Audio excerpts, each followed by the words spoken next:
Welcome to a very special episode of the Comic Book Strategic Investment Podcast, a CBSI Tales from the Flipside project. I'm your weekend update correspondent with comicbookinvestment.com, Nico, and today we are joined with the legendary Jesse James. Thank you for being here, my friend. It's awesome. I'm ready to rock and roll. So for those who are unfamiliar with your legendary career in comics, can you tell our listeners a little bit about yourself? Yes. So I started working in a comic book store January 25th, 1982 in Las Vegas at the Friendly Neighborhood Comic Book Store. And it was something that as a 12-year-old through 16, I got to experience comic books in a different way because the customer was actually 12 to 21, really. And you had some stragglers in there that were, over 21, but basically it was that hardcore 12 through 21 group. And so I got to live it. After 2 weeks, they had Jack Kirby there, so I was able to hang out and watch the line for Jack Kirby and have dinner with them. And it really set my tone for my career. I have gone to every San Diego Comic-Con since 1982. I've never missed one before. So I've had a great fun time as a young age. Then I went through corporate America, real life, all that stuff.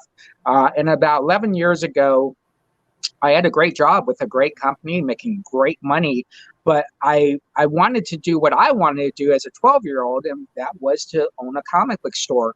And so we opened up a comic book store. I actually lived in Seattle, and I chose Arizona. My parents lived here, and so I thought, well, I'll move to Phoenix, and I asked my real estate agent to find me a great spot. And I had gone over through at that time, there was about 40 comic book stores in Phoenix. And I knew Atomic Comics was the big boy at that time. So I ended up getting a store about a block and a half away from Atomic Comics. And what we decided to do was we weren't going to worry about anything other than great customer service, great prices, and great product. And that's how we started our business. We had Brian Pulido guest appearance, my first guest ever, which was an awesome time to have my favorite creator besides Jack Kirby to do my first store signing, Raven Gregory, and I think we've had over 500 people sign at our store plus now.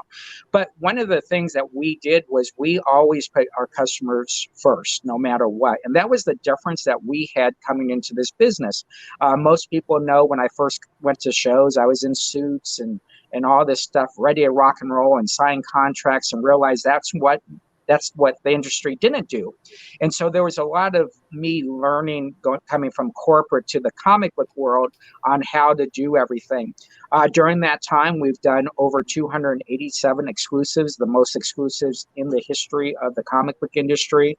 I'm an Overstreet advisor, which I said at 12 years old, I want to be an Overstreet advisor. It took me about 30 years to become an Overstreet advisor. We have one of the highest ranked eBay stores in the world, 82,000 feedback, never had a neutral, never had a negative. We just understand how to take care of customers. And I think that's kind of when people talk about me. I'm always saying, listen, I can sell books tomorrow, but how do I take care of my customers today? And sometimes it's not about selling books. We have an amazing Facebook page with 48,200 plus followers that we keep up with. I am the creator and part owner of Comic Book Shopping Network, which is 23 stores across the world that sell every day.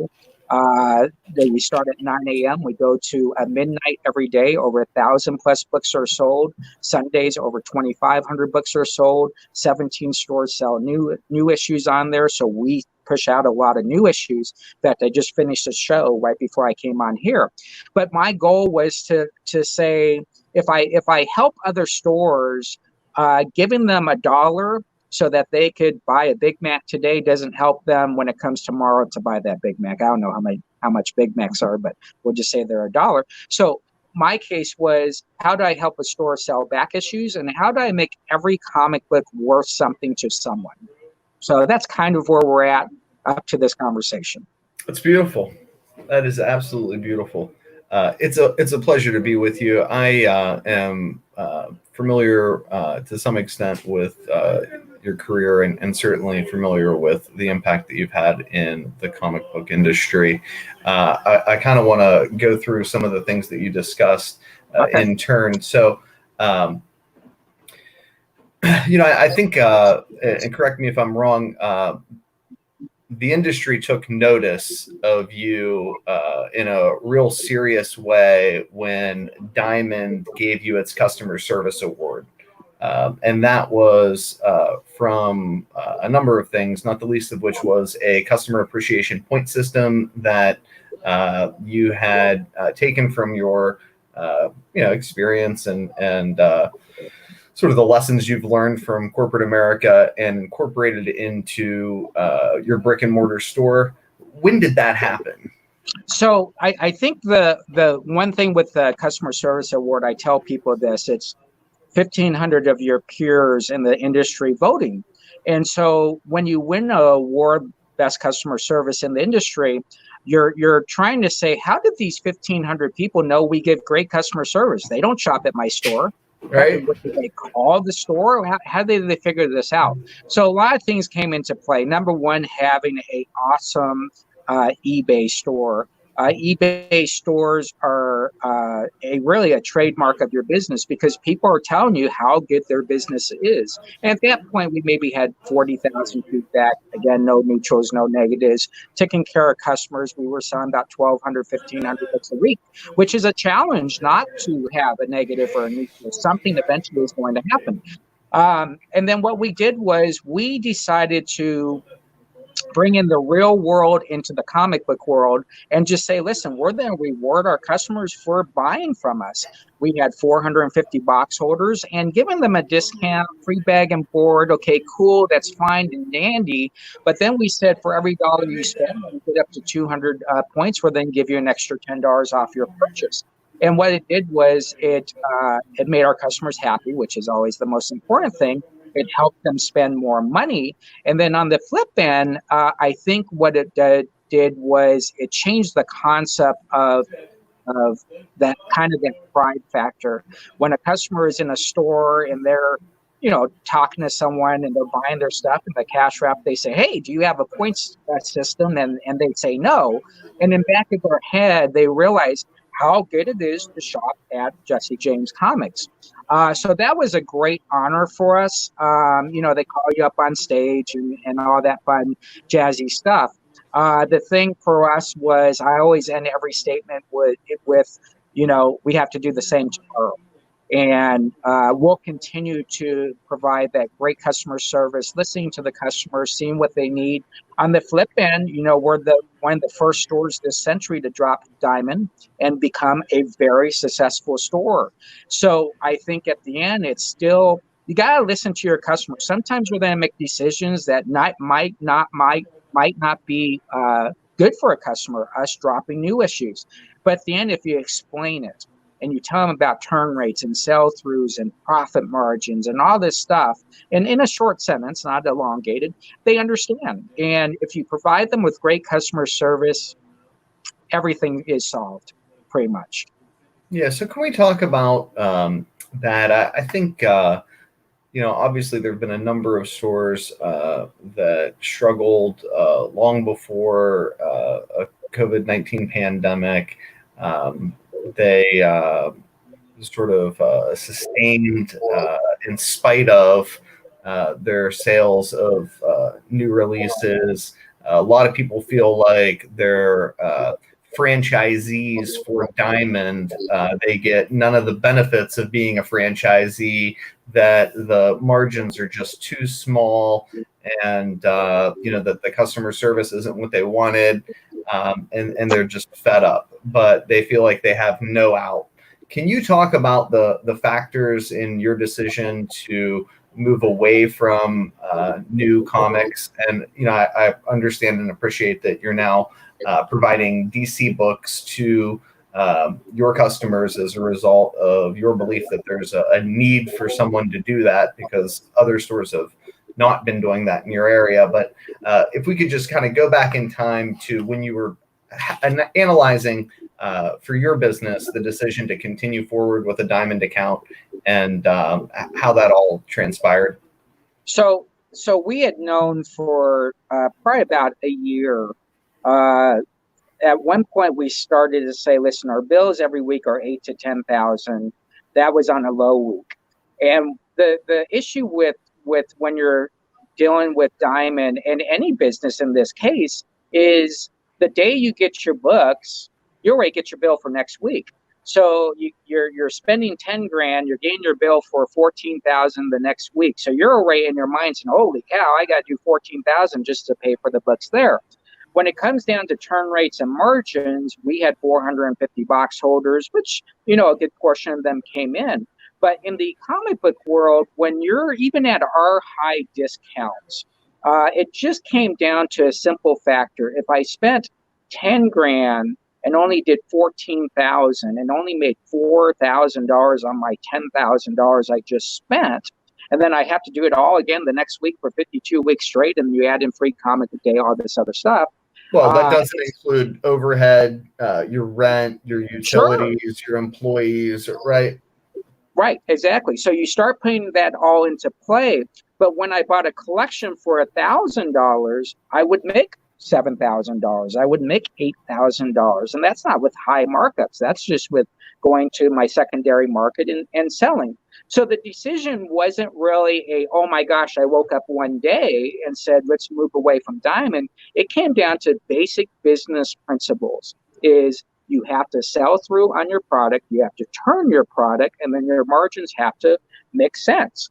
So was it tough to tell 450 box holders we're not carrying new issues anymore? Yes, obviously it's a tough thing to say to customers. But the one thing we did was we made sure that they had stores to go to. We talked to the stores next to us and said, listen, this is what our plan is doing. So it wasn't really out of the blue. Samurai Comics came and sold comics in the store for the first couple of weeks just so customers got their books.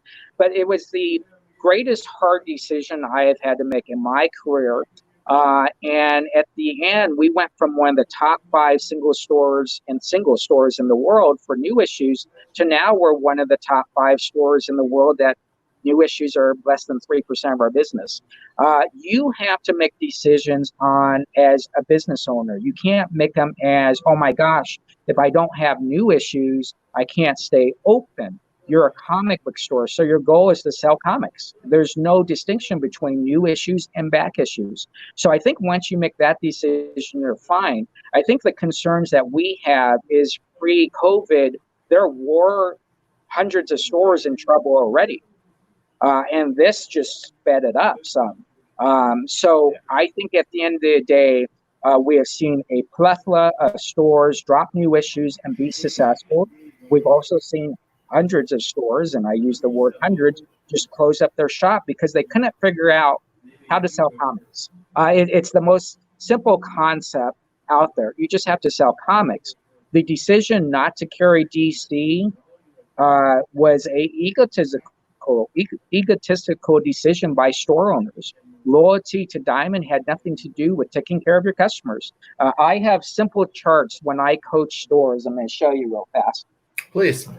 And when I start off, it's very simple. I show them a thing when it comes to DC, and it just simply says, carry DC, make a lot of money, or make some money, and your customers are happy. Or don't carry DC, no dinero, customers are mad. And so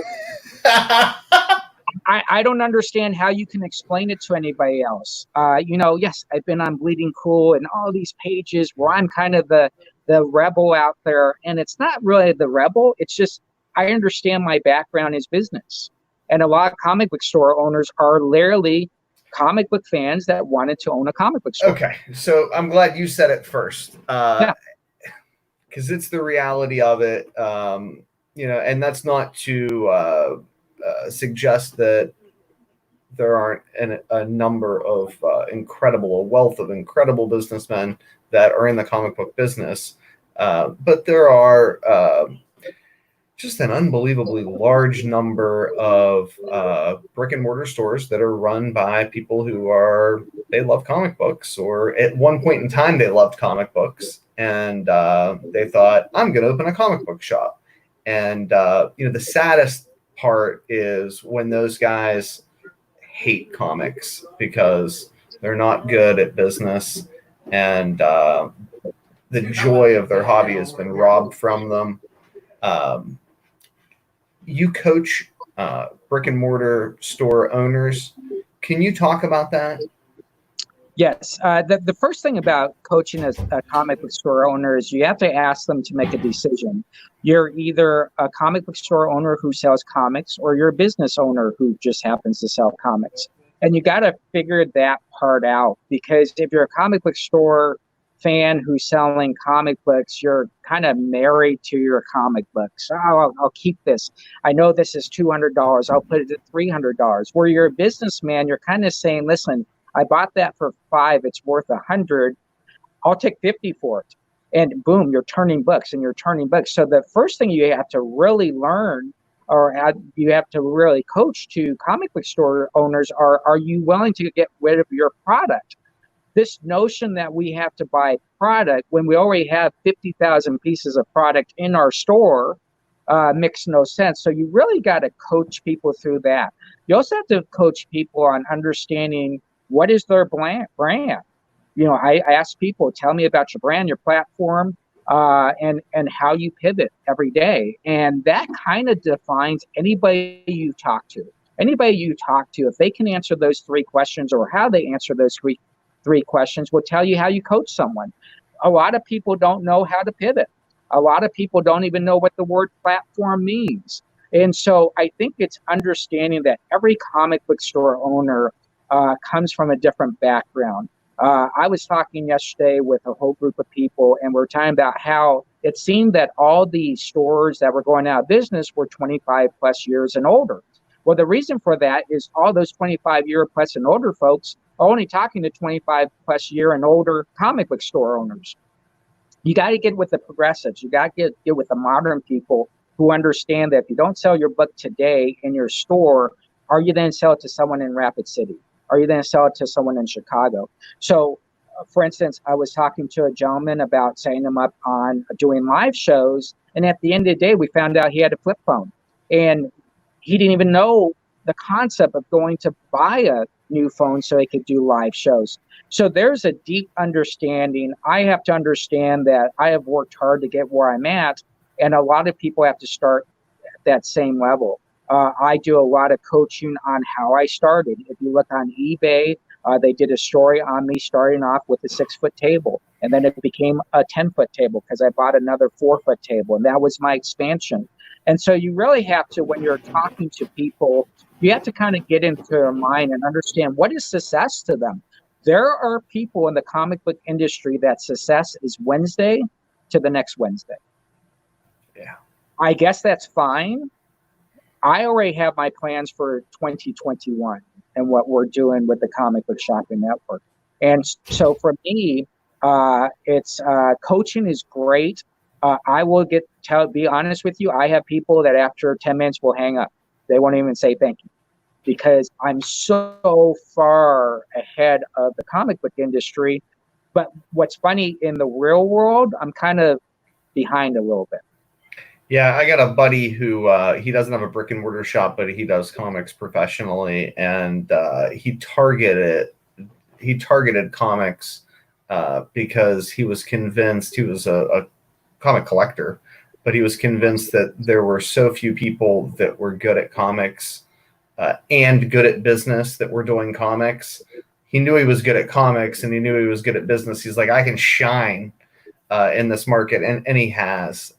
It's hard for me to kind of explain that kind of stuff to people. I imagine even with speaking with the authority of being a successful business owner, that it's difficult for you. But I mean, we're all aware of the spec cycle, or like these books that 1 week they're worth $50, $100. 2 months from now, you can't sell them for $20 to $10 $10. They happen all the time with an increasing frequency. And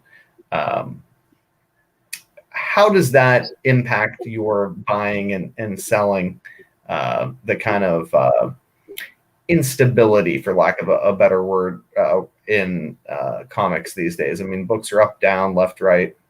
Sure. Well, here's the thing about comic collecting. After doing it for 38 years, it's a very simple concept about comic books and speculation. So here's real numbers. Real numbers is 3% of the comic book world actually collect for a financial gain. That's 3%. Now that's out 2.8 million comic book fans estimated. Okay. There's only 1,500 comic book stores. So out of 2.8 million stores, or 208 million comic book fans, we only have 1,500 stores trying to help them. So when you get to the 1 in 25s and the 150s and the art germs and this and that, what you have to do is you have obviously first market, which is brick and mortars. Second market is your web industry, your e-commerce industry, and the third market is live, right? So comics are based on the person who's going to sit there and he's going to wait and he's going to say, I'm going to buy this. And then you got the people that buy live that have no idea what the price is, but they're excited to get it. You have to decide how you're going to sell comics. You can't get into, well, this was $20 and now it's $10. I just had a Legend of Oz, Just James Comics exclusive that we've been selling for $60, just sell for $338. That doesn't mean I move up my book to $300. That means I'm going to sell my books for $60, get out of Dodge, and let someone else worry about that. So as a comic book store owner, you should not be the stock market. The consumer base should be the stock market. The second you start doing that, you will lose money. You will get stuck with inventory. My job is to sell out. We just did a show, our 500 show on Comic Book Shopping Network with 5 exclusives on that show. 350 exclusives that we sold out in less than 15 minutes. All right. Those books are going for $200, whatever. You know, we sold them for $40, $200. That's immaterial to me. My job is to get my books out. The secondary market is not my concern. And so I learned a long time ago when Shirtless Bear Fighter, my exclusive came out and we sold out in 2 minutes. I didn't say, oh, let me go make another print run. I said, what's the next book? Let's go get another book and let's sell out of that, which ended up being 4 Kids Walk into the Bank or whatever it is, or Heartbeat, having the 100 exclusives. Our job is to sell out. So I don't get affected by any of that. I truly believe that a comic book store that is concentrated on how the ebb and flow of the market works on an exclusive or on a variant. I do exclusives. I really don't invest that much in variants. But at the end of the day, you got to sell books. And if you got to be in your freaking store selling $50 books for $50 to make $45 on that, that's what you should be doing. You should not be concerned with a book that you had for $8 that went for $12. Let everybody else handle that. The market is, and you know this, and listen, I'm not afraid to say this. I could go on the market and make a book worth anything.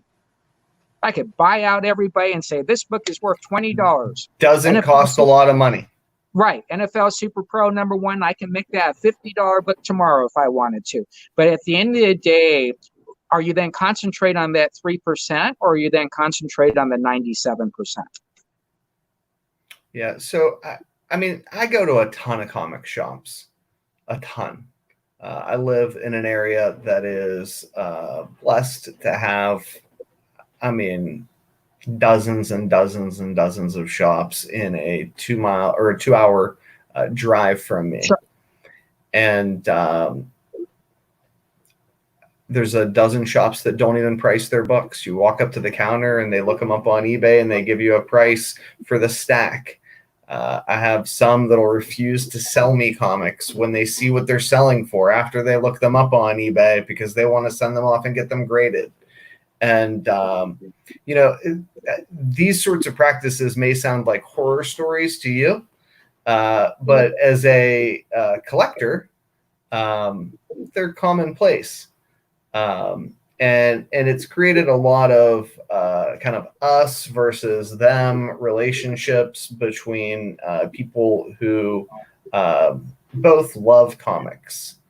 And I don't know necessarily how to create the kind of dialogue that can sort of ease those tensions. I mean, when I walk into a shop with a CBSI T-shirt on, people are angry behind the counter, whether they own the shop or they just work there. As if I'm a predator in the building. That's not a universal sentiment, but it happens with a frequency that it's mildly alarming. Can you kind of talk about that? So here's the thing. I'll put that in a nutshell. That's a very simple question, or that's a simple answer to your question. This market is dictated by one simple thing: a customer spending money in someone's store. The best way to get back at them is not spend money in their store, not even to go into their store. In fact, not even to say their name when you go out. And once we start getting into this store treats me like this, or this store treats me, you just go to another store. You can literally go online and buy your books from someone who wants to sell you books. These are the stores that are begging for help. These are stores that can't figure out why their sales are down, why they have less customers than someone else. And so at the end of the day, customers dictate this business, dictate the store being successful by how they take care of their customers. And if you don't open up their wallet to them, that's how you do it. Listen, I've been a Target since day one. All right. I don't care. I have a simple thing. Spell my name right. It's not Jessie, it's Jesse. I cannot market if you spell my name wrong. And at the end of the day, I'm just going to take care of customers. And those stores in the forums or wherever it is on Facebook, trust me, they're getting ding, and their extra $3 they got on this, or not selling you $5, that all catches up to them. If you're on some of these pages where there's 17,000 fans, people put up those store names and people go ballistic on those stores. Your brand and your platform is what makes you successful, and that's why people watch you. So what you have to do is you have to find alternatives to get those books. And if folks don't like the way you conduct business, well, then you shop someplace else. Listen, when I started, there was over 4,000 comic book stores. We're down to less than 1,400 comic book stores, and it's best practices that keep stores open. Practices like what you just said, that's what closes stores. 20 years ago, when we didn't have all this stuff, social media and warriors on their keyboard, you could do whatever you want. But trust me, those stores nowadays, it doesn't matter. I would be happy that someone saw my name on my shirt and knew who I was, whether they liked me or not. Well, my point is, it's kind of sad for me. I don't want to see any comic shops fail because they're not good at business, or they've just been beaten up in an industry that's very difficult. I don't know that it is for a guy like you, but it is for many. And I am really, really honored that you're here to kind of talk about these best practices that you've employed over the course of your career with some astounding success, because I hope that others will model what you're doing. Now, Brian McClay deserves special thanks, not just for getting you to come on here and talk to us, but for all the hard work he does behind the scenes. He really makes this particular podcast go. And he has been flashing time and time again the Comic Book Shopping Network logo. And I want to give you an opportunity to kind of talk a little bit more in depth about that, because there are a lot of people that believe that it is the future, right? Online sales, as people spend less and less time out of their homes, particularly under these circumstances. They're looking for that kind of convenience that you offer there. will you tell us how to find the comic shop or the comic book shopping network, the kind of offerings that are made, and give people kind of a window into that operation, how it began, and where it's headed? Sure. I want to backtrack just for 30 Oh, seconds. please. No, please do. What you said about stores and not having the methods and the ways to do it, I truly believe that Diamond should be giving them ways to incorporate new ways to do live shows, how to sell product, how to do turn rates, tutorials, webinars, and I think that will solve a lot of these problems. Stores, it's an egotistical thing. We're dealing with store owners. We're not dealing with franchise owners, and it's egotistical for them, and it's hard to ask for help. But if the distributor would jump up, and I talk to the Juppies 5 times a week, so this isn't nothing about the Juppies, but at the end of the day, if they would just help them, that's where we would be. Comic Book Shopping Network was created 2 years ago at a Baltimore summit. I'd actually just spoke to the industry about customer service and all the stores, and I seen it in the room, and I had decided, I hadn't closed the store yet, but I had decided that I had this notion that we had so many orphan customers across the nation who didn't have customer or comic book stores in their city. And how were we going to help those customers in the futures as more stores close? And so we decided to do customer service, Comic Book Shopping Network with Jen King and Space Cadets. The two of us went out. I think we started off with 5 shows live. I was doing shows from 10 p.m. to 2 a.m. and we would sell 12, 13, 1,400 books in the 4-hour span and make great money. But then I decided, how would I do this every week? So we started reaching out to other stores, not just stores in need, but stores that wanted to just sell one more comic for the day. And so what we did was we created this great platform on Comic Book Shopping Network. All customers are vetted.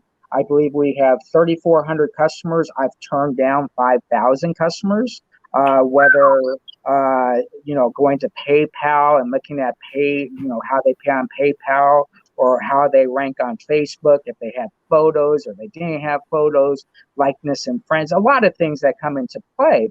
And the great thing about Comic Book Shopping Network, the national average for live shows is about a 10% non-paid. When they do their live shows, 10% don't pay out of their group every week. We're at 0.001%. Wow. Now, the vetting for comic book stores, we accept 1 out of every 50 stores. And now we don't just turn them away. We say, this is what you need to do to be a successful store, to do a live show. A lot of companies, we've said, listen, let me just show you how to do a live show, and in the future you can come to Comic Book Shopping Network. So during the day, our shows, traditionally 68 shows a day, we sell a combined total of about 1,000 books a day. On new issue day, Wednesday or Tuesday, we sell about 2,000, Sunday on 2,000. So we push out a lot of books, but each store is unique, whether it be Jimmy J out of California, or Aaron Halen out of Orlando, or Jen King in Texas, or I'm in Arizona. There's 3 stores in Arizona.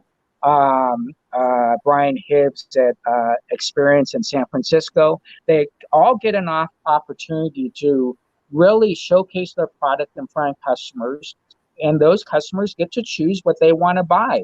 And believe it or not, my show is a very popular show because I sell a lot of $1, $2, $3 books, but we also sell about 200 to 300 of those during the show.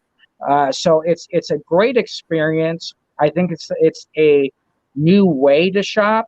I wouldn't say it's the new way to shop for comic books, but it's a new way for customers to shop that are orphan customers. But now what we're finding out is a lot of customers are shopping that have stores down the street from them. They like the idea that they can get off home, go home, order their books, get their new issues, do whatever they want. They don't have to drive to the store. They're willing to wait a week to get their books, whatever. But at the end of the day, I just think providing great comic book therapy and giving them a great comic book experience at their fingertips, I think that's a great way to do it. And I think one of the cool things about it is, whether we like it or not, and I always have to talk to people about this, you become a personality, and people start looking at the hat you're wearing or the shirt you're wearing, and your excitement about a new book or whatever it is. And I think that's a cool thing. And the final point about Comic Book Shopping Network, we have Comic Book Shopping Network Plus coming out, which will be the first time ever in history this will happen in the comic book industry. And we're excited about it because we're doing stuff to sell just one more comic a day and making a comic book fan happy. And that's our goal. It's beautiful. Good stuff. Yep. So you're a collector. Yep. And you mentioned your affinity for Super Pro. Yep. I had a really halfway decent joke I had planned around that. I was gonna try to break and suggest that there was a movie announcement for Super Pro, but after you mentioned it, it wasn't gonna work. Yeah. How'd that happen? I think at the end of the day, for a comic book fan, especially someone like myself, I mean, there's pictures out there with me and every number one from every Marvel and first appearance and all that stuff. And that's cool. But I think when you pick a book that you just remember as a kid buying a number one and enjoying it, and then saying, listen, I can afford to have 500 copies of those.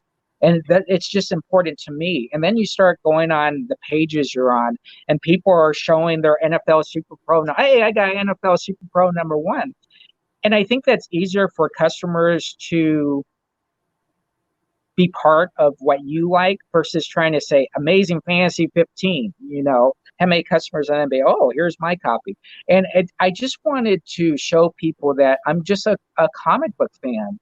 I'm not a person who says I have to have this and I have to have that. I just enjoy comic books, whether it be my first comic book I got January 25th, 1982, which is Avengers 129, which is my most valuable comic book I own in my mind. Just in general, no matter what I own. I think every comic book has a story. And what's great about comics is if you go back to your comic books, this always happens. You're going through your comic book and you say, oh, I remember buying that at 7-Eleven on my Huffy bike, or I remember doing this, or I remember doing that. And sometimes you don't even talk about the story. That's not important to you. It's the fact that you have a tradition and history with that book. And that's what comic books are about. Do I get frustrated sometimes when someone is only showing me expensive stuff and I'm sitting there saying, okay, but did you like Korvac Saga? Or did you like this? Or did you like that? And I think it's very important that we still instill this great pleasure of reading comics. And that's the number one goal of comic books, is to be read. Yeah. So you've got a particular affinity for Clint Barton? Believe it or not, here's the story for that. When I was having dinner with Jack Kirby, I only owned about 5 books. So as he was sitting there talking to me, I was an Avengers fan. Actually, let me grab it for you. I don't have it. I was saying it's better in context if I was to show you, but I don't have it. So anyways, I had bought Avengers 176 that day, and it had Hawkeye on the cover. And nice. So when I was having dinner with Jack Kirby, we were talking and all that. And as a 12-year-old, I really didn't know who Jack Kirby was at that time. And he said, well, who's your favorite character? And I said, Avengers, because that's what I was collecting. And he said, no, that's a group. And he said, who's your favorite character? And in reality sense, it was Captain America at that time. But I had just bought that Avengers 176 and with Hawkeye on the cover. And so I said Hawkeye because that's what came out first. And I remember Jack Kirby looking at me saying Hawkeye. In other words, no one had ever said that to him. And so from that day on, I said I got to be a Hawkeye fan because I didn't want to. Hold on, Jesse. Just a second. Jesse, your mic. We're gonna take a short break here. Go into cam settings. I think you're good now.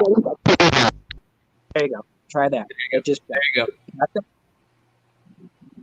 Try it. You good now? Nope. Go into your cam and mic settings. Okay. There you go. Now. Okay. Okay. There you go. My cord popped out. Okay. Yeah. Sorry about that. And so the time. So I just didn't want to be a fan of someone else when I had just told Jack Kirby 30 plus years ago that was my favorite character. So that's kind of how it came out. Everything happens in the comic book world, and it's funny how it happens. It's all tied around something. And so that's been, my career. Whether I have 2 Guinness Book of World Records in the comic book world, and I didn't do it because I wanted to have Guinness Book of World Records. I wanted to do it with 115 people and be part of that community. And that's always how I've always conducted business. You lost me with the Guinness Book of World Records stuff. Okay. You have world records? Yeah. So 3 years ago, Tell me more. Okay. Yeah. So 3 years ago, we decided, me and Shonda Mumbrum, we wanted to give back to our community even more for creators, but we didn't know how to do it. And Mark Millar had just set a world record for 57 creators on one book. And at that time, I said, listen, I know more than 57 people. And Amazing Con was coming to town, Jimmy J. And I asked Jimmy J if we could attempt to break a record. And our goal was to get about 75 creators to do this book, to break the book. Well, we ended up doing it with 115 creators creating one book from scratch. It's to beautiful. To the point that the writers themselves did not know what they were writing till they sat down and read what the other writers had read, and they continued the story. The artists themselves didn't know what they were drawing till the panel was presented to them. And we had, Mark Silvestri and Joe Benitez and all these people. And at the end, we had forgot to do a cover. And Rob Liefeld was just happening to walk by, and I asked Rob to do the cover, so Rob ended up doing the cover for us. So we broke the 2 Guinness Book of World Records, and then we redid them about a year and a half ago, so we should re-break them again with new numbers again. But it was the fact that we could give back to those comic book artists that might never make it in the comic book world, but could say, hey, I have a Guinness Book of World Records. And so I think you got to reach out to your community, and you got to find ways that impact your community, whether it be a comic book fan or a creator that lasts a long time. And I think that's the fun part about the comic book industry. If you really do it right, and you just are humble, and you're following your platform, and you pivot when you got to pivot, I think you come to enjoy this industry. But there are people that out there that have decided to be negative about the industry, forgetting about all these little things that make it fun. That's cool. Now, did Rob and the guys from Image come up with that idea first with Image United, or do you know the answer to that? Did you ask him? So no, we never asked them. But as a distributor, I think that was something, again, you got to bring everybody as a whole.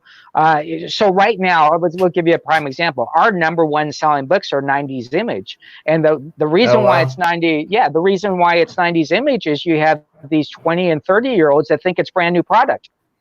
So when you show Max number 1, 40-year-olds that love it, right? Yeah, exactly. Yeah, exactly. So, you show Pitt number 1, people are going crazy. I didn't even see this in the new issue stand. You're like, well, this kind of came out 30 years ago.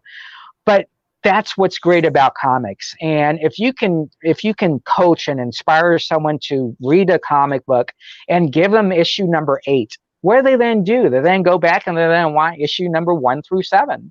And that's the magic about our business. And I think at the end of the day, as long as you're inspiring people to read comics or collect comics, and again, those people, the 3% that are collecting because of financial reasons, awesome, great. But let's sell all of them.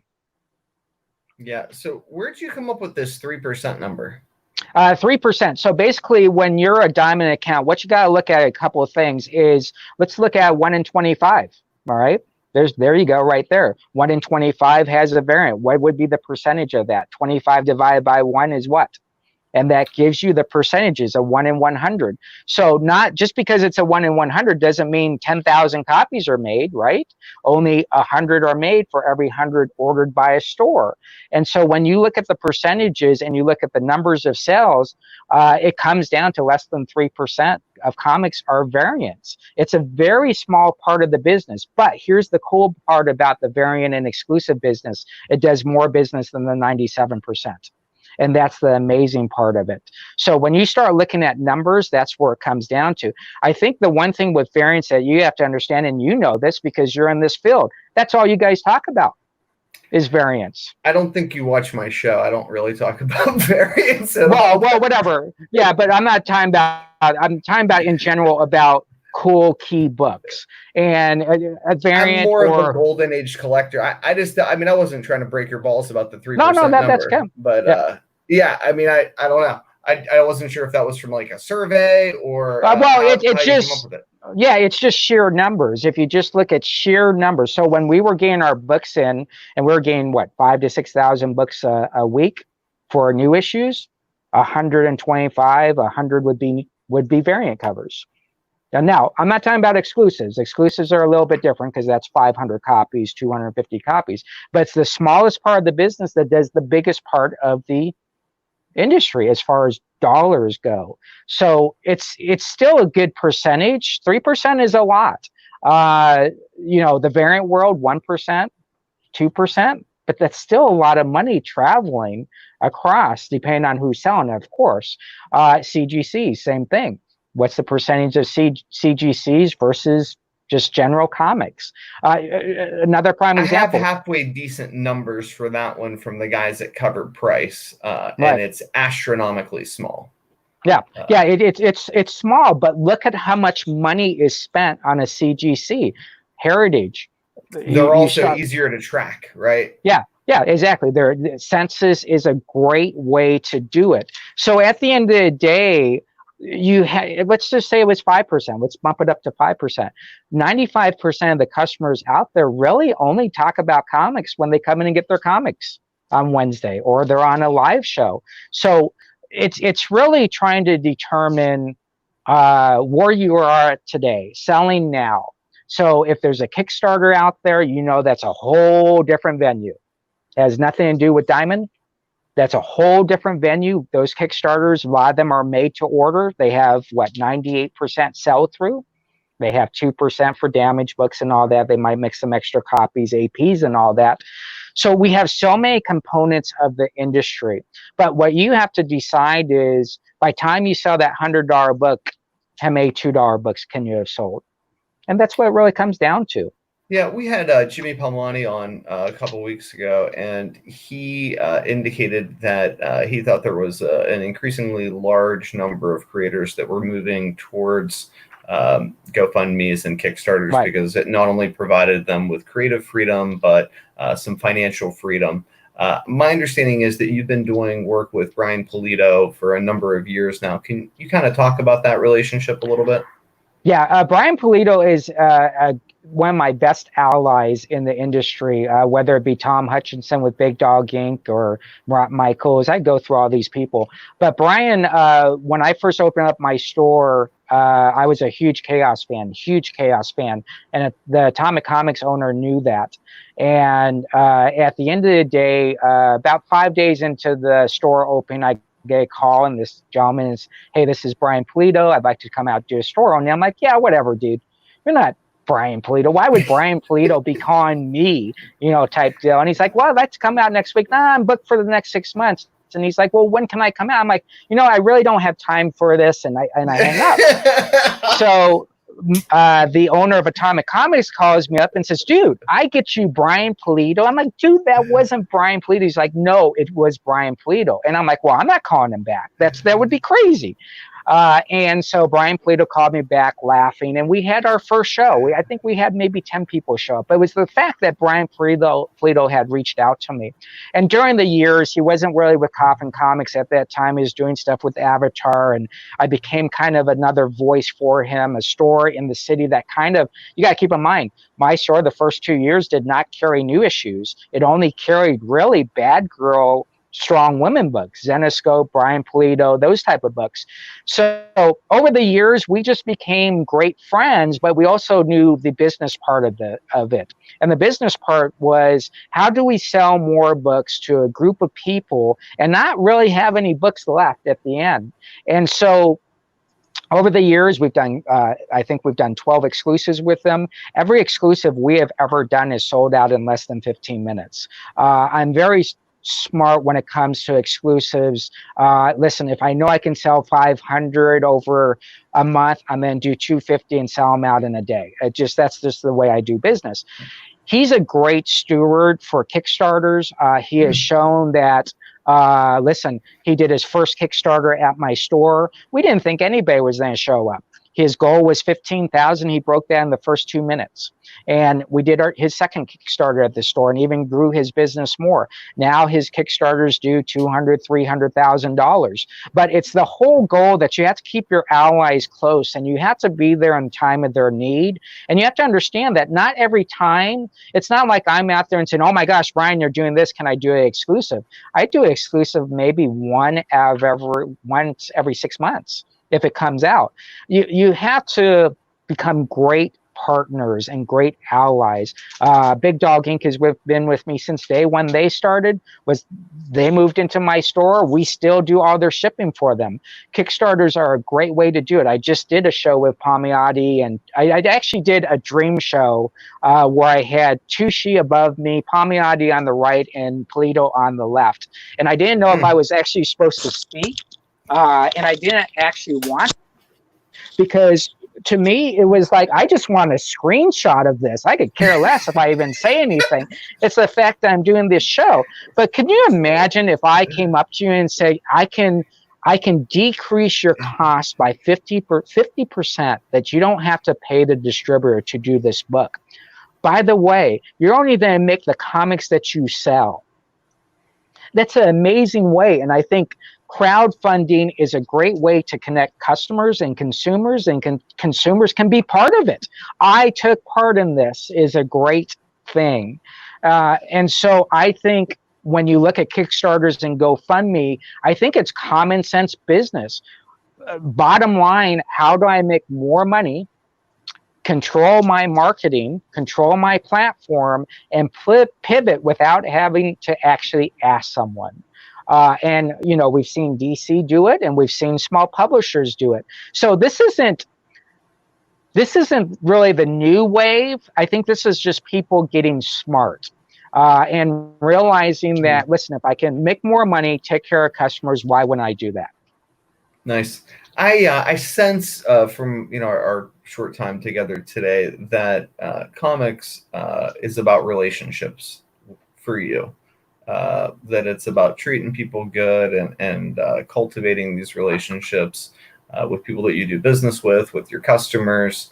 Brian has shared with me that the idea of comic karma is incredibly important to you. Can you talk a little bit about that?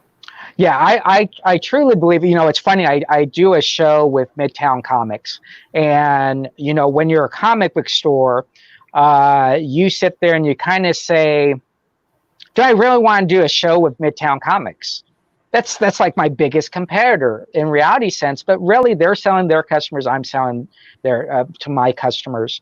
And what happens is, if you treat everybody well, I'll go back to the Guinness Book of World Records. Not many people can walk up to Rob Liefeld and say, hey, Rob, can you do a cover for me? Oh, by the way, can you do it in the next 10 minutes? And Rob looks at me and says, we're wasting time. Let's go do it. In this business, it's about helping people. And when your time of need comes, those people will help you. But I always tell comic book fans, if you walk up to a table and Todd McFarlane is there, and the first words that come out of your mouth is, Todd, can you do a store signing at my store? You've already played your hand. It needs to be, Todd, I appreciate what you do for the industry. Listen, we sell your books. You help us sell books. And if everybody works together, you're fine. So I'm a person that doesn't ask for a lot. I would rather help people a lot. And at the end, I think that's how you become successful in this business. When people want to help you, I think that's a great, awesome thing. When we did our 500 show, we had 3 major companies call me, or 2 major companies and a creator, that said, we want to do exclusives for you. I didn't have to call them. And I think that's what happens. So I think treat everybody well. I ignore the people that say whatever about me, and I'm the first to help them in the time of their need. I just think that our community is so small, and customers are trying to reach out for help. And if you can help their store be successful, I'm all for that customer buying books from them. Yeah, I am really fascinated by what you're doing. This notion of stewardship within the comic book community is something that is really important to me. I think more experienced collectors have a duty to shepherd younger collectors through, so they don't get taken advantage of. Yes. So that they can kind of, going into a comic book shop, probably, and I've never been in yours, but I assume the size of yours and saying good luck would be like going into, the Ruth Chris Steakhouse if they brought a menu out that was as big as like an encyclopedia, and they were like, "What do you want?" Right. Yeah. It's just it doesn't work, and I similarly think that what you're doing specifically with the retailer roundtable does that not just for collectors but for retailers. And if you could talk a little bit about that in detail, I'd appreciate it. I think it's really important. Yeah, our job as businessmen in the comic book industry is to inspire and also to coach when we can. And the way to do that is get your voice out there. Listen, I've done over 200 articles on Bleeding Cool. That doesn't mean they're all right. But you got to get your opinion out there, and then you got to feed off what people say on that and find the right way to push forward. But I think you have to have a voice, and your voice has to be what's good for a customer is good for your business. And if retailers just get that into their game plan every day and realize that one great customer that says one great thing about you, that's 10 more customers you're going to have. So I think when you're mentorshipping or when you're coaching or when your job is to inspire, you're also on the other side and you're listening. And as long as we listen, I think we will be fine. Stores will close. Stores will naturally close in any business. But the stores that really want to stay open are the stores that will pick up the phone. They'll call someone. They'll call someone that will tell them or suggest to them how to conduct their business, and then they'll make that decision. But as long as you're open, when people call me and they ask for help or they PM me and ask me for help, I just say, here's my phone number. I'm here 24/7 for you. Most people aren't going to call you at 4 a.m. But at the end of the day, if they did, fine. Our industry will be successful with more stores open. That's how it's going to be successful. That's as strong as it gets. Yep. My friend, wow. Thank you. In case you weren't listening, if you are that struggling retailer, if you're worried about the future of your shop in this time of crisis, that's an open invitation from one of the most successful comic book entrepreneurs in the history of our industry, saying pick up the phone and give him a call, and he'll try to help you. Yeah, exactly. Facebook message me, however it's done, smoke screen me. I just know at the end of the day that if you can show a store how to sell just one more comic, they're going to be successful. And my final point on that is you guys sell 7 days a week. Our industry is not built on 1 day a week. It's built on 7 days a week. Golden Age Comics, you're then buy those 7 days a week. You're not waiting till Wednesday to say, hey, what Golden Age Comics did you get in today? I mean, that's just the way our business works. Amen. I really appreciate your perspective on the industry. It means a lot to me. I am so tired of hearing people who describe comics like, we're crabs in a bucket and we got to step on one another's heads to get ahead. And it is just so refreshing to hear a voice that champions the idea that everyone can do well, that we can all do a little more for one another, and believes in a sense of community within our industry. Before we go, will you tell people how they can find you? I know you're just doing 1,000 different things, and are really out there. Can you kind of summarize that for everyone? So the easiest way to get a hold of me is just going to Jesse James Comics and just messaging me there. We also have a private page that we do, which is called Binge Bar CBSN. You can do that there. You can call me at the store, which is on the Facebook page. My last name's a little bit hard to spell, so I'm not going to really get into that part. But ask someone. Most people, if you can't get a hold of me, find someone that knows me. They'll know how to get a hold of me. I'm always there nonstop. You get a hold of me on Comic Book Shopping Network as well. And yes, I am here for anybody. You don't have to be a comic book store owner. You could be someone who's just selling books on eBay or just doing live shows. Anything that contributes to the success of comic books and comic books getting, or comic book fans getting comic books, I'm going to be here to help you. And I just want to say one thing, and this is what's great about your show. Every week I get about 3-4 calls to do shows. And once they find out that I'm this positive person, they don't want me on the show. People want this negativity. Oh my gosh, are you there? This Diamond is doing this and Diamond is doing that, or DC is doing that. I'm thinking, this is great. People are selling books. It's the funniest thing. Oh God, if I don't laugh, I'll cry.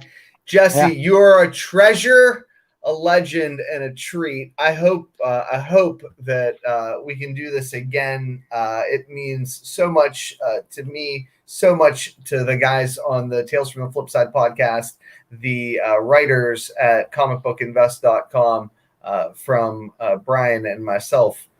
Thank you for all that you do, my friend. Yep, no problem.